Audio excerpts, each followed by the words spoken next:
dan dari matana subur siang sabun nabawa ima amaramoti agar pikiran berbeda di dalam Kristus Yesus Tuhan kami. Amin. Horas dari kita saudara. Menjadi Tuhan berjamita di pamit kota Sadario, iman antar surat di Sada Raja-Raja itu satu usia, membuka Isya dengan Sada oleh ayat 20, membuka ayat 15 oleh ayat 21. Sada Raja-Raja itu satu usia, membuka ayat 15 oleh ayat 21. Jangan kita selanjutnya mengatakan bagasan orang baru. Alain yang menjaga orang beribadah ulang mau di dalam kemudian bukan Damaskus. Lalu mau si jalanian di silang saya pakai raja dengan pengarang. Miami bersiji anak mi si pakai raja dengan pengarang. Miami bersiji Elisa anak si sahabat siang ambil orang bahan paduran sikap. Jadi anak isi nama dua siang udah di sifat saya informasi duluan di sini. Jalan anak isi nama dua siang udah di sini informasi duluan di sini saya. Aku ini tinggal berbeda di Israel di Kurikulah. Sambil naik akan sama dalam pintu kitotna masuk baru-baru. Dua nasabun tahun madu. Dumi dalam masih Elias jadi dari dipaksa si Elisa anak isi sahabat. Allah meninggal ibadah menurut 1-2 pasal perbuatan coba. Ibadah sendiri mengapa pasal berapa 10 tahun. Dumi tidak nonton si Elias ibadah lalu diikutkan sampai nanti ibadah. Dumi ditadikan si Elisa mahal kabur jalan marojo mengikutkan si Elias tidak. Dua satu jolo pemadaman berjaya asal itu bumi dinasti Elisa bumi dinasti Elisa mengubah lapa mengulang kayak akan doa ini bumi ulang ibadah siang jalan dibuat sama-sama laos dipotong ulang diperbuat itu dipakai masa mengikuti jalan dilempar panah dan Bunyi orang ibadah malam itu si Elia gagal parah risiko sangat. Kemudian diterangkan yang menolong di bagasan Tuhan Yesus Kristus. Topik ini buta di bagasan Sadarion, iman, setia kami untuk jawab mengkobasi, setia mengikuti dan melayani. Artinya topik ini buta di bagasan Sadarion. Asal setia kita dalam mengikut Tuhan. Doa mengkobasi ibadah di bagasan kualitas dipanggil untuk mengikuti Tuhan dan melayani Tuhan di dalam kehidupan. Tugas pelayanan ini amanah tentu bukan hanya berlaku kepada para pelayan baptis seperti kami. Mengikut Tuhan, melayani Tuhan bukan hanya menjadi panggilan, bukan hanya menjadi tugas bagi para pendeta singgungan, guru-guru yang diakones berdoa, tapi mengikuti Tuhan dan melayani Tuhan merupakan panggilan bagi semua orang yang sudah diselamatkan oleh Yesus Kristus. Oleh karena itu kita semua yang ada di sini, semua orang, semua manusia yang sudah dipanggil, diselamatkan, itu terpanggil untuk mengikut dan melayani Tuhan di dalam hidup. Baik pahlawan maupun luas, baik pejabat maupun rakyat biasa, baik mereka yang miskin maupun mereka yang kaya, semua haruslah memberi diri untuk mengikut dan melayani Tuhan Yesus. Hidup sebagai orang Kristen adalah hidup yang mau setia mengikut dan melayani. Saudara-saudara yang dikasihi Tuhan Yesus Kristus, di pertemuan kemarin kita sudah sepakat, kita sudah sama-sama paham bahwa mengikuti Tuhan dan melayani Tuhan bukanlah hal yang mudah untuk dilakukan.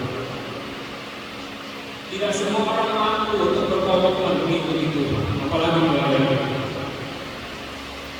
Mungkin ada banyak orang di luar sana yang mengaku dirinya Kristen, yang mengaku dirinya mau mengikut Tuhan, yang dengan lantang mengatakan aku mau melayani Tuhan seumur hidupku, tapi tidak banyak yang mau setia untuk melakukan.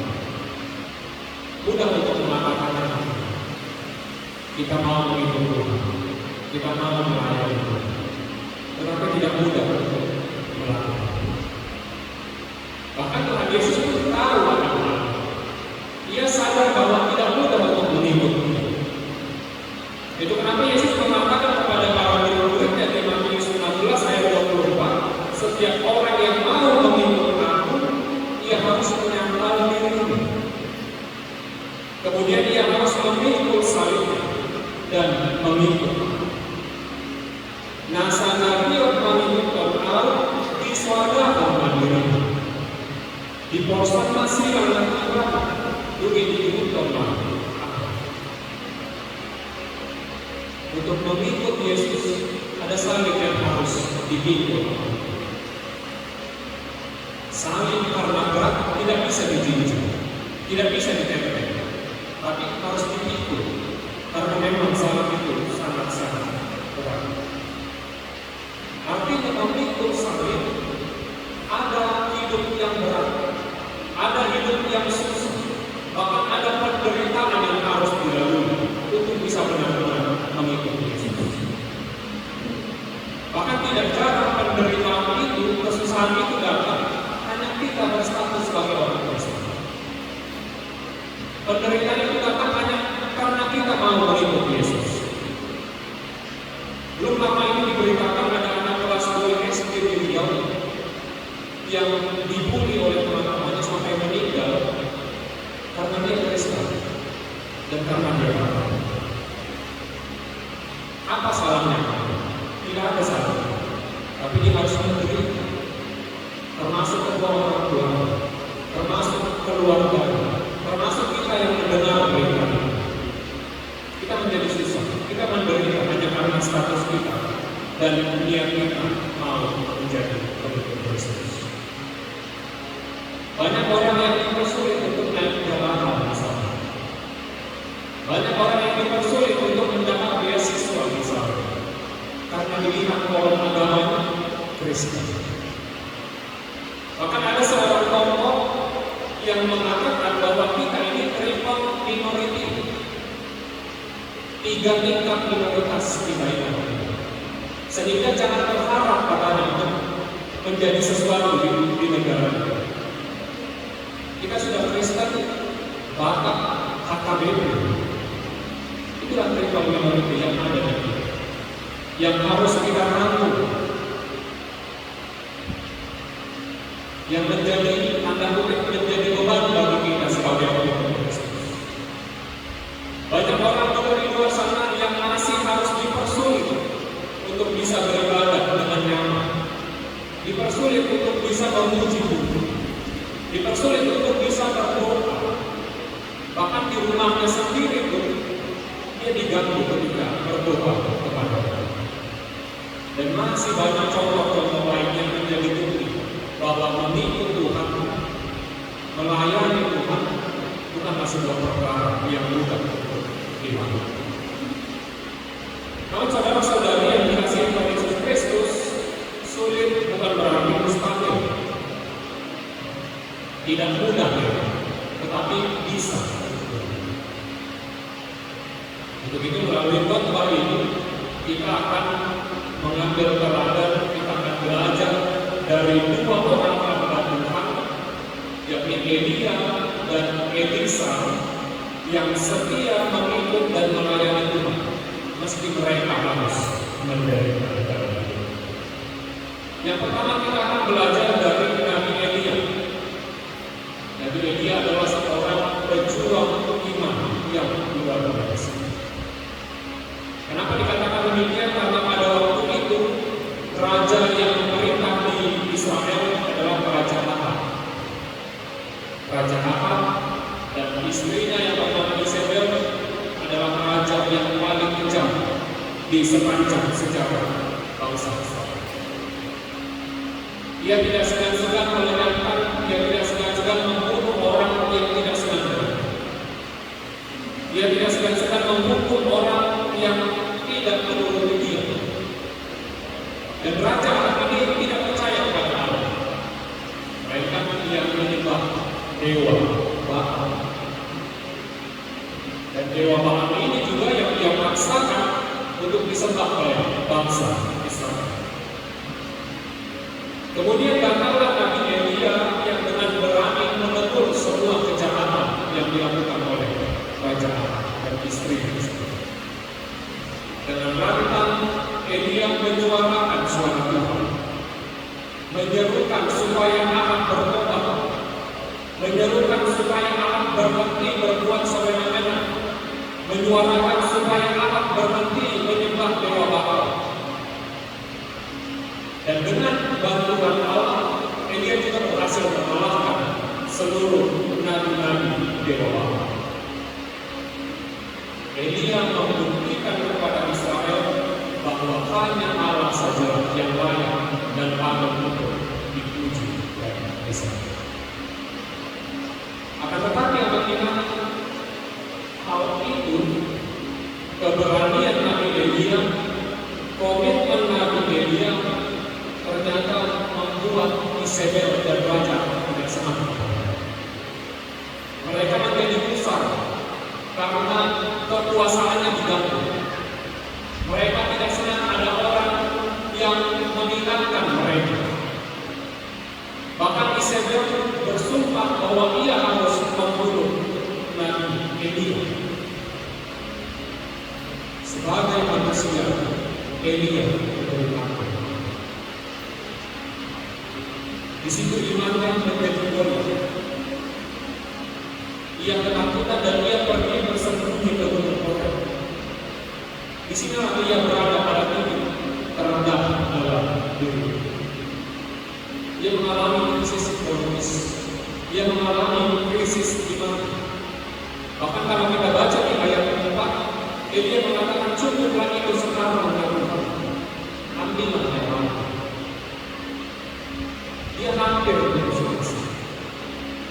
Elia sangat ketakutan dan sangat menderita. Dia merasa bahwa dirinya tidak sanggup lagi untuk melanjutkan tugas pelayanan. Dan dia hampir saja memilih untuk menyerah. Namun anak-anak saudara-saudara kita, di saat-saat itulah justru Allah datang kepada dia. Allah datang menghampiri Nabi Elia, bukan untuk memarahinya, bukan untuk menghukum Elia, tetapi Allah datang untuk menyemangati. Allah datang untuk memberi semangat yang baru, memberi tugas yang baru kepada Elia.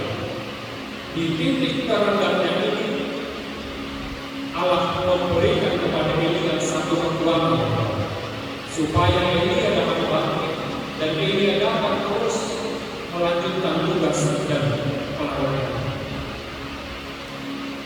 Allah memberikan tugas-tugas yang baru kepada Elia supaya Elia pergi untuk mengurangi Hazael menjadi raja atas Aram, pergi mengurangi Yehu menjadi raja atas Israel, dan pergi mempersiapkan Elisa menjadi nabi mengganti Elia. Saudara-saudari yang dikasihi Tuhan Yesus Kristus, mungkin kita semua pernah merasa lelah mengikuti. Mungkin kita pernah merasa sia-sia menjadi orang Kristen. Bisa saja karena itu terlalu berat tantangan yang harus kita hadapi. Atau mungkin karena kita jengah melihat orang-orang jahat, orang-orang yang tidak mengikut Tuhan, tapi kehidupannya terlihat mapan. Atau mungkin kita sama seperti Elia yang ketakutan karena banyak orang-orang jahat di sekitar kita berusaha menjauhkan kita. Mungkin kita lelah karena hidup kita begini-begini saja setiap hari. Tidak ada perubahan, tidak ada peningkatan yang signifikan. Justru terjadi penyakit, justru terjadi kemalangan dan lain sebagainya, atau keadaan-keadaan lainnya yang membuat kita mau mundur dalam mengikut dan melayani.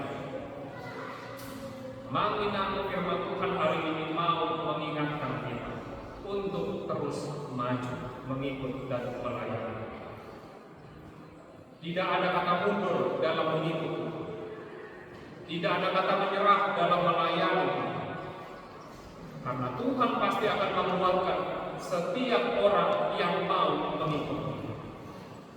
Meskipun berat, meskipun sulit, meskipun banyak tantangan, meskipun banyak orang yang tidak senang, tapi pasti akan selalu ada jalan bagi mereka yang memilih setia.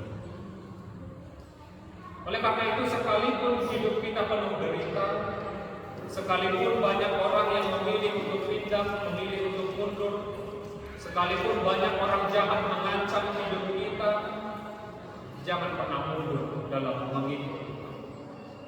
Sebab Dia pasti akan menguatkan dan menyertai setiap orang yang setia kepada.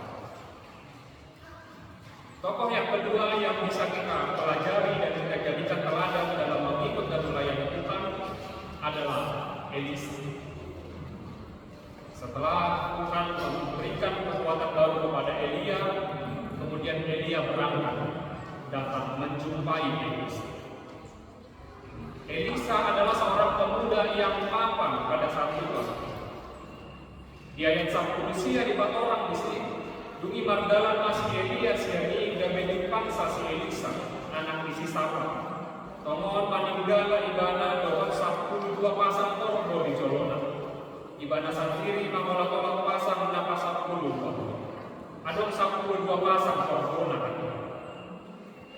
Di masa ini kalau nangkan amor ada tak guna sakor, apalagi belum 12 pasang. Ini masih Elisa. Nama pandai, naso nang luna hati. Alih kali kita malam mengingat, dona ni ulang si Elisa doa jupang ibana doa si Elia.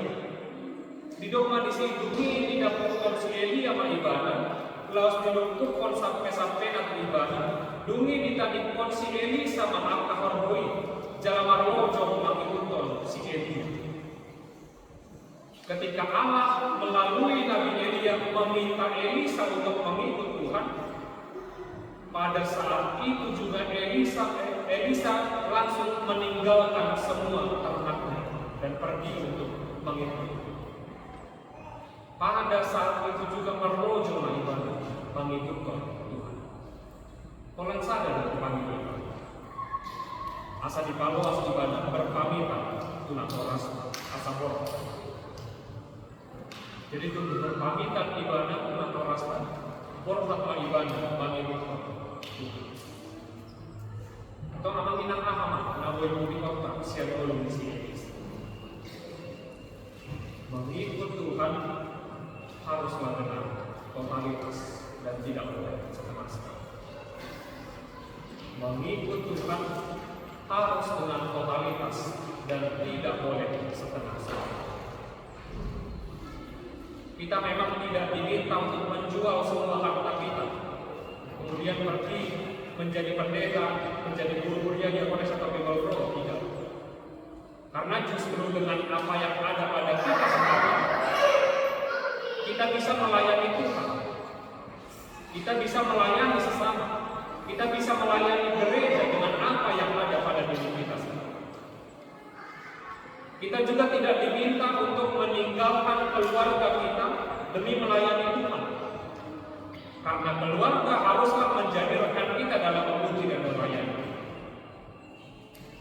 Tetapi yang dimaksud dengan totalitas dalam melayani dan mengikut Tuhan adalah dengan menjadikan Tuhan sebagai tujuan utama dan alasan utama.